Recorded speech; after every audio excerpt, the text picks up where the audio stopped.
दोस्तों, भारत और कनाडा के बीच वाद विवाद टलने का नाम नहीं ले रहा। आपसी टकराव बढ़ता ही जा रहा है। भारत और कनाडा के बीच राजनैतिक तनाव कम नहीं हुआ है। इस बीच कनाडा ने बुधवार को अपने नागरिकों के लिए भारत की एडवाइजरी को खारिज कर दिया है। ट्रूडो सरकार ने कहा, कनाडा एक सुरक्षित देश है, यहाँ किसी तरह का खतरा नहीं है। कनाडा सरकार ने बुधवार को अपने नागरिकों को देश के कुछ हिस्सों में जाने पर सावधानी बरतने की भारत की एडवाइजरी को खारिज कर दिया है। सार्वजनिक सुरक्षा मंत्री डोमिनिक लेब्लांक ने कहा कि मुझे भारत की ट्रैवल एडवाइजरी के बारे में जानकारी मिली है, लेकिन मैं कहना चाहता हूं कि कनाडा एक सुरक्षित देश है। दरअसल मोदी सरकार ने बुधवार को कनाडा में रहने वाले भारतीय नागरिकों, खासकर छात्रों के लिए एक एडवाइजरी जारी की थी। इसमें कहा गया कि कनाडा में बढ़ती भारत विरोधी गतिविधियों और राजनीतिक रूप से समर्थित घृणित अपराधों और हिंसा को देखते हुए वहां मौजूद या जाने का विचार कर रहे भारतीय नागरिकों के लिए अत्यधिक सावधानी बरतने का आग्रह किया जाता है। कनाडा के उन क्षेत्रों और संभावित स्थानों की यात्रा करने से बचें जहां ऐसी घटनाएं हुई हैं। भारत का उच्चायोग या वाणिज्य दूतावास कनाडा में रह रहे भारतीय समुदाय की सुरक्षा और भलाई सुनिश्चित करने के लिए कनाडाई अधिकारियों के साथ संपर्क में रहेगा। भारत की इस एडवाइजरी के बाद कुछ घंटे बाद ही कनाडा सरकार की तरफ से बयान आया। इससे पहले मंगलवार को कनाडाई सरकार ने अपने नागरिकों से उच्च स्तर की सावधानी बरतने का आग्रह किया था। नागरिकों से कहा गया था कि कुछ सुरक्षा और संरक्षा संबंधी चिंताएं हैं या स्थिति तेजी से बदल सकती है। हर समय बेहद सतर्क रहें, स्थानीय मीडिया पर नजर रखें, स्थानीय अधिकारियों के निर्देशों का पालन करें।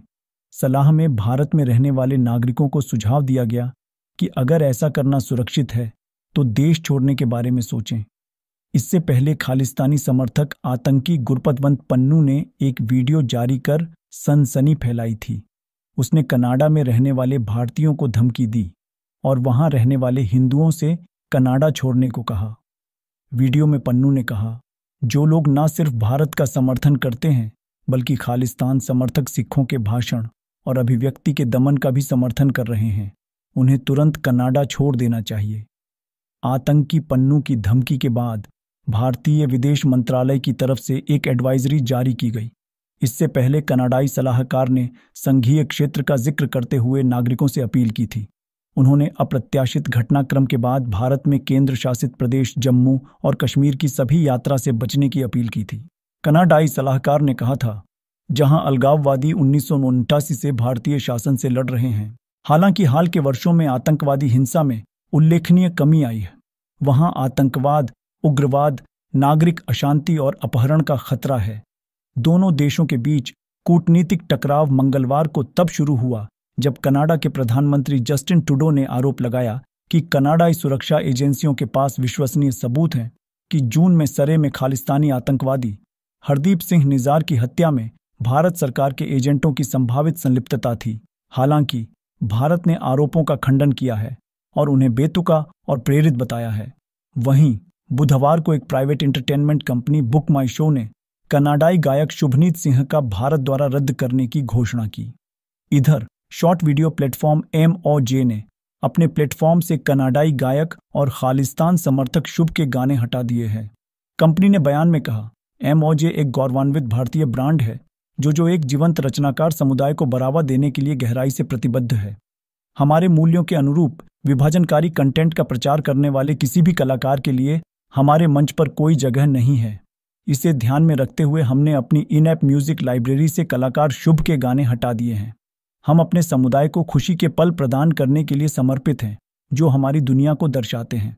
कनाडा की विदेश मंत्री मेलानी जोली का कहना है कि अगर यह सब सच साबित होता है तो यह हमारी संप्रभुता और एक दूसरे के साथ पेश आने के बुनियादी नियम का बड़ा उल्लंघन होगा। इसलिए हमने एक टॉप इंडियन डिप्लोमेट को निष्कासित कर दिया है। PM ट्रूडो इस मामले को अमेरिकी राष्ट्रपति बाइडेन के समक्ष भी उठा चुके हैं। उन्होंने कहा, आज मैं सदन को एक बेहद गंभीर मामले से वाकिफ कराना चाहता हूं। मैंने प्रत्यक्ष तौर पर विपक्ष के नेताओं को सूचित किया है, लेकिन मैं अब सभी कनाडाई नागरिकों को यह बताना चाहता हूं। बीते कुछ हफ्तों से कनाडा की सुरक्षा एजेंसियां कनाडा के नागरिक हरदीप सिंह निज्जर और भारत सरकार के संभावित कनेक्शन के विश्वसनीय आरोपों की सक्रिय तौर पर जांच कर रही है। कनाडा कानून का पालन करने वाला देश है। हमारे नागरिकों की सुरक्षा और हमारी संप्रभुता की रक्षा मौलिक है। हमारी शीर्ष प्राथमिकता यह रही है कि हमारी सुरक्षा एजेंसियां और कानून प्रवर्तन एजेंसियां सभी कनाडाई नागरिकों की सुरक्षा सुनिश्चित करें। इस हत्या के दोषियों को कटघरे में खड़ा करने के लिए सभी आवश्यक कदम उठाए जा रहे हैं। कनाडा ने भारत सरकार के शीर्ष अधिकारियों और सुरक्षा अधिकारियों के समक्ष यह मुद्दा उठाया है। पिछले हफ्ते मैंने G20 में व्यक्तिगत तौर पर सीधे प्रधानमंत्री मोदी के समक्ष यह मुद्दा उठाया था।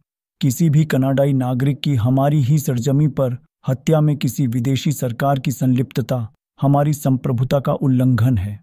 हम इस बेहद गंभीर मामले पर हमारे सहयोगियों के साथ मिलकर काम कर रहे हैं। मैं हर संभावित कड़े शब्दों में भारत सरकार से अनुरोध करता हूं कि इस मामले की तह तक जाने के लिए वह कनाडा के साथ सहयोग करें।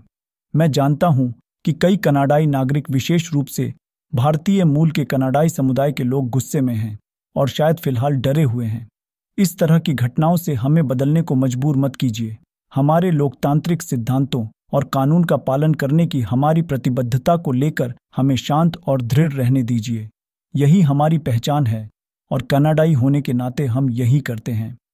बता दें कि ट्रूडो ने ओटावा में हाउस ऑफ कॉमन्स को संबोधित करते हुए कहा कि कनाडा की सुरक्षा एजेंसियां भारत सरकार और कनाडाई नागरिक हरदीप सिंह निज्जर की हत्या के बीच की संभावित कड़ी के आरोपों की सक्रियता से जांच कर रही है।